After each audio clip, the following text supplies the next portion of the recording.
Ishrah li sadri wa yassir li amri wa hlul 'uqdatam min lisani yafqahu qawli. Alhamdulillah jemaah pengajian Kifayah Al-Hijrah yang dimuliakan Allah Subhanahu wa taala. Kita syukur malam ini masih diberi kesempatan oleh Allah untuk datang ke masjid mengerjakan salat maghrib berjemaah. Sekaligus kita baca Yasin, doa dan juga tahlil. Mudah-mudahan dikabul oleh Allah Subhanahu wa taala, menjadi sebab dimudahkan seluruh urusan kita dunia akhirat. Allahumma amin. Kita lanjutkan ngaji kitab Al-Hikam dari Al-Imam Ahmad ibn Athaillah As-Sakandari. Jadi mengapa kita atau saya yang memilih untuk ngaji dengan kitab? Karena yang pertama, penulis seorang ulama, dia menulis kitab sehingga sampai tertulis dicetak itu melalui proses yang panjang dan sudah diuji oleh sekian banyak ulama-ulama yang kredibel, sehingga ditambah lagi setiap tahun, setiap ada percetakan dicetakkan lagi, ada revisi lagi, sehingga apa yang ada materi dalam kitab itu sudah teruji, lebih kokoh. Sehingga kita juga sekaligus ngalap barokah ya, dari penulis Syarah Al-Hikam ini diakui seluruh dunia dari sisi ilmu tasawuf. Insyaallah kita baca ke hikmah yang ke-10. Al-a'malu utawi piro-piro amal. Amal, beberapa amal iku suwarun qaimatun adalah gambar-gambar yang tegak.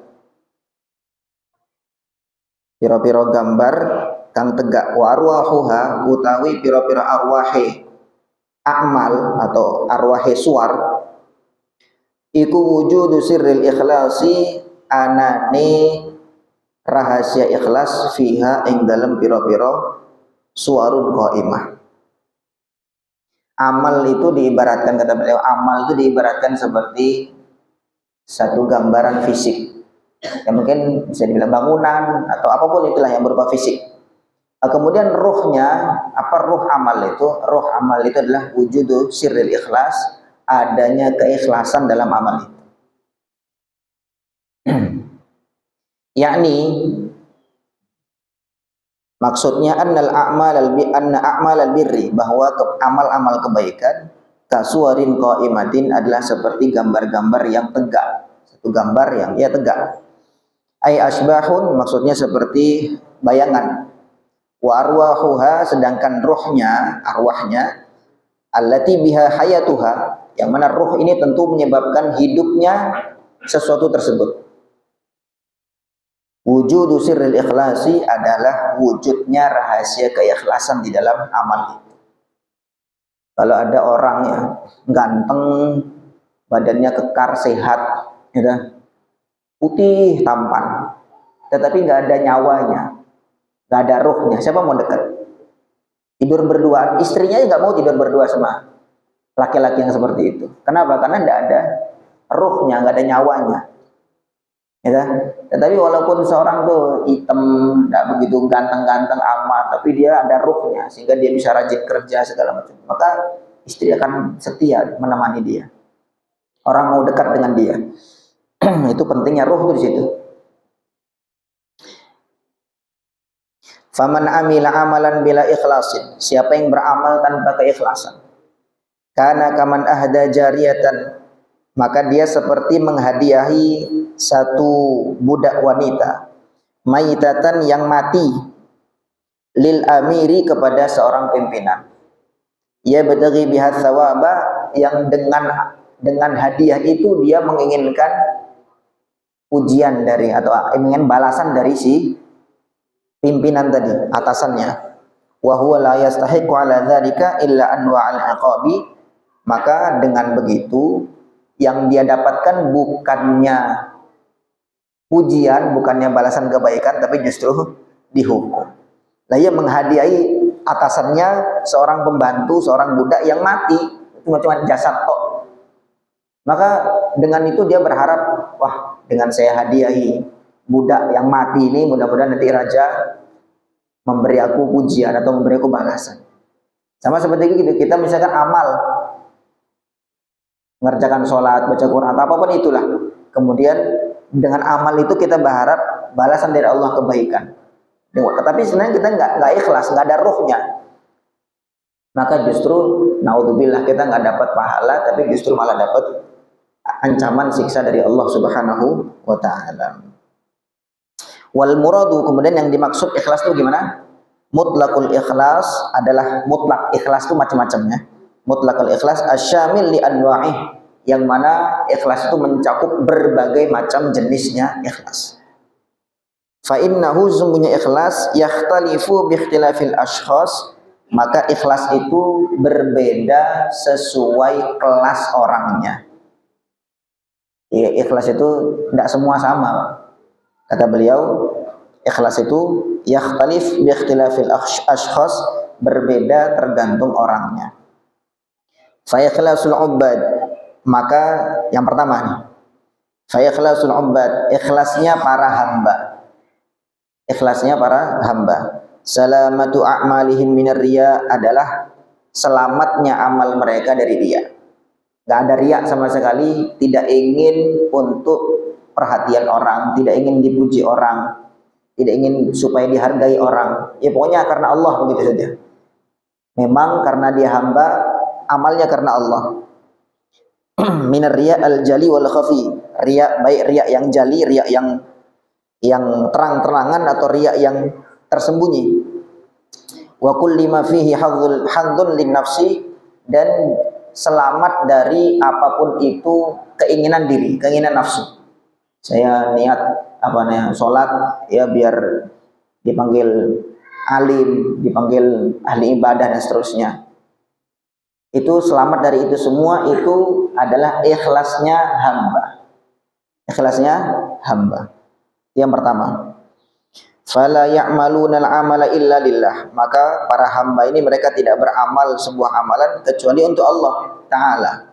Talaban lithawabi wa harban minal iqab, yaitu motivasinya supaya dapat pahala dari Allah dan supaya terhindar dari ancaman Allah Subhanahu wa Ta'ala, siksa Allah. Jadi orang yang ikhlasnya dia beramal itu karena mengharap pahala, ya kan? Saya biar masuk surga, itu ikhlas juga, tetapi ikhlas yang rendah. Kenapa dikatakan ikhlas? Karena memang Allah sendiri juga memotivasi hamba itu dengan surga. Sehingga kita orang yang beramal itu karena surga tuh ikhlas enggak? Ya ikhlas, tetapi itu ikhlas yang rendah. Dikatakan ikhlas kenapa? Karena bagaimanapun juga surga itu memang Allah berikan, Allah iming-imingi hamba itu dengan surga.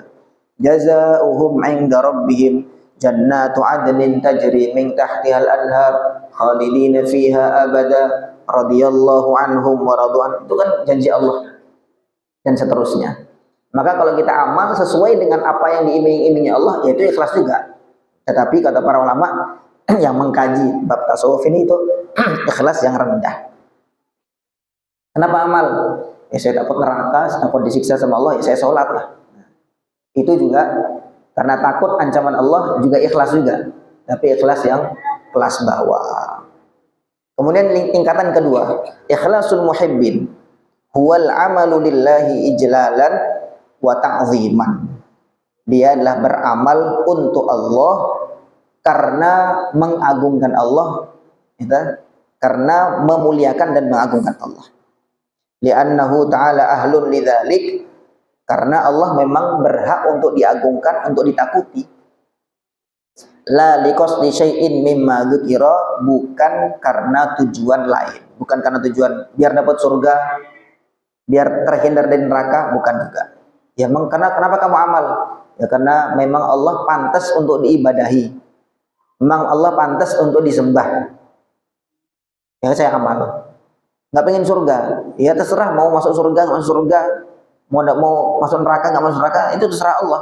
Karena saya ini hamba, kewajiban saya beramal kepada Allah, beribadah kepada Allah. Di sini nggak peduli. Nah ini orang muhib, orang cinta kepada Allah. Biasanya orang mungkin gitu kan. Orang cinta tuh nggak peduli, ngefans orang ngefans dia. dia ngefans kepada seseorang, kepada artis lah misalkan gitu. Dia nggak peduli artis tuh kenal sama dia apa enggak, dia nggak peduli. Pokoknya saya ngefans sama dia. Gaya rambutnya dia pakai, gaya jalannya, gaya ngomongnya kayak gitu. Sedangkan artis yang dia fans, yang dia senangi itu kenal sama dia aja enggak kan gitu. Tapi nggak peduli, itu namanya muhib, orang yang cinta. Lah hamba yang cinta kepada Allah itu begitu. Dia di atasnya hamba, di atasnya hamba. Maka dia amal ya karena Allah Subhanahu. Tidak peduli Allah mau terima apa enggak amal saya, tidak peduli. Allah mau kasih saya surga atau neraka, saya nggak peduli. Pokoknya saya cinta kepada Allah. Nah itu orang yang muhib. Kama qalat Rabi'ah al-Adawiyah, sebagaimana kata Rabi'ah al-Adawiyah. Ini seorang wanita sufi terkenal. Beliau ada satu syair, kulluhum ya'buduka min khawfi narin wa yarawna an-najata hadzan jazila. Semua orang menyembah engkau ya Allah min khawfi narin, karena takut neraka. Wa yarawna an-najata hadzan jazila. Mereka menganggap bahwa selamat dari neraka itu sebuah prestasi yang besar. Au bi an yaskunul jinana fayahdhu bi qusurin wa yashrabu salsabila. Atau mereka beramal atau menyembah Allah supaya masuk ke dalam surga, bisa minum air di surga namanya salsabil. Mereka mendapatkan anugerah dari Allah. Laisa li bil jinani wan nari hadzun. Sedangkan aku, kata Rabi'ah, saya tidak ada kepentingan, tidak ada urusan apapun dengan surga ataupun neraka. Ana la abtaghi bi hubbi badila. Aku ini kecintaanku kepada Allah nggak kepingin tergantikan dengan apapun. Tidak ingin terbalas dengan apapun. Pokoknya yang penting aku cinta sama Allah, sudah.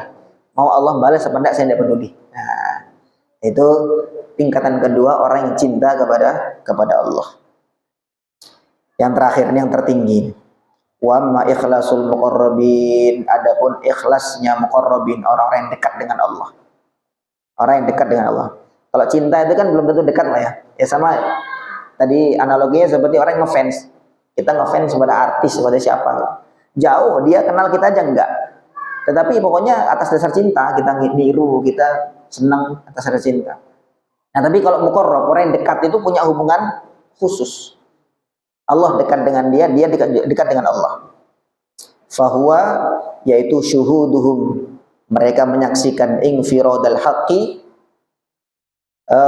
tunggalnya Allah Subhanahu wa taala, bitahrikihim wa taskinihim, menggerakkan mereka dan mendiamkan mereka. Ma'at tabarri minal hauli wal quwwah, disertai terbebas dari daya upaya dan kekuatan. Fala ya'maluna illa billah, maka mereka tidak beramal kecuali dengan pertolongan Allah. Wala yarawna li anfusihim amalan, dan mereka tidak memandang amal itu dari mereka sendiri. Ini muqarrab itu begitu. Kalau muqarrab itu bedanya apa? Dia justru tidak merasa dia yang beramal.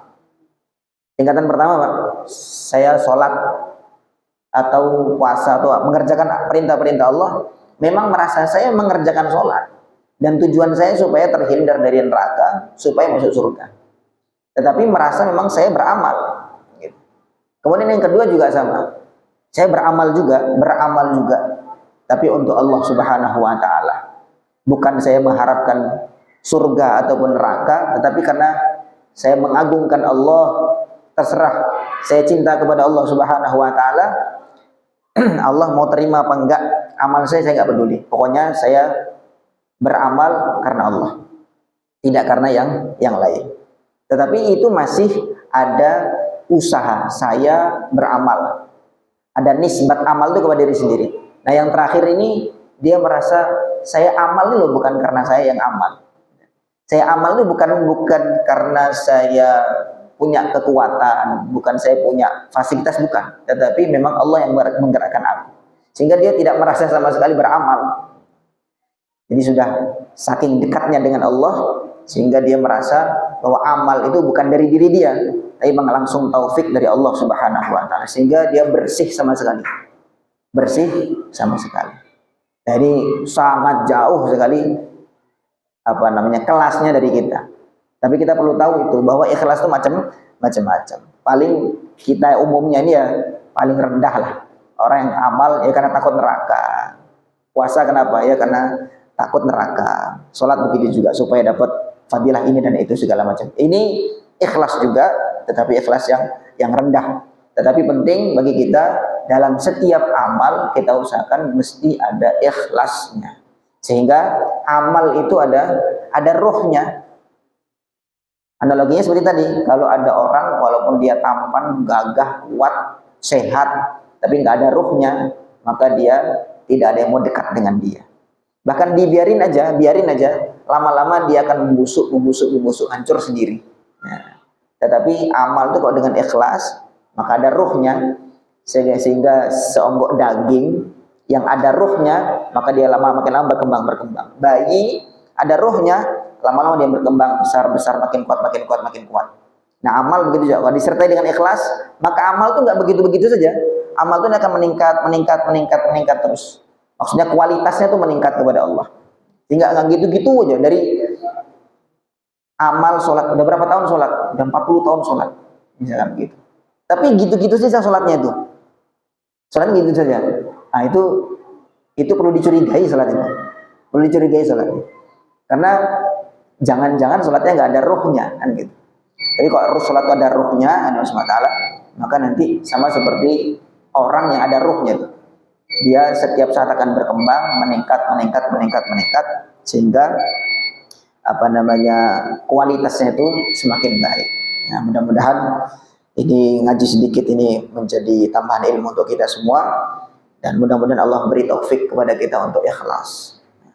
Ikhlas itu ya ada dua macam, ada yang kita usahakan, gitu. Ada yang memang taufik dari Allah. Ikhlas itu dua macam, ada yang memang kita usahakan, kita mengusahakan ikhlas, ada yang memang Allah beri taufik orang itu untuk ikhlas. Nah, jadi dua-duanya kita usahakan. Dari diri kita usahakan ikhlas, dan kita doa, ya Allah, jadikan aku juga termasuk hamba yang ikhlas. Sama seperti Nabi Yusuf, innahu min ibadinal mukhlasin. Sesungguhnya Nabi Yusuf termasuk hambaku yang mukhlas. Mukhlas itu yang dikasih ikhlas sama Allah, begitu.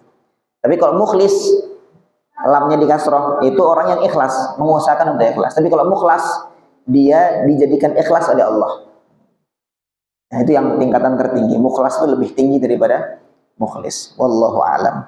Mudah-mudahan ilmu yang sedikit ini jadi tambahan untuk kita semua, dan kita usahakan mengamalkan dan menyampaikan kepada saudara kita yang lain. Assalamualaikum warahmatullahi wabarakatuh.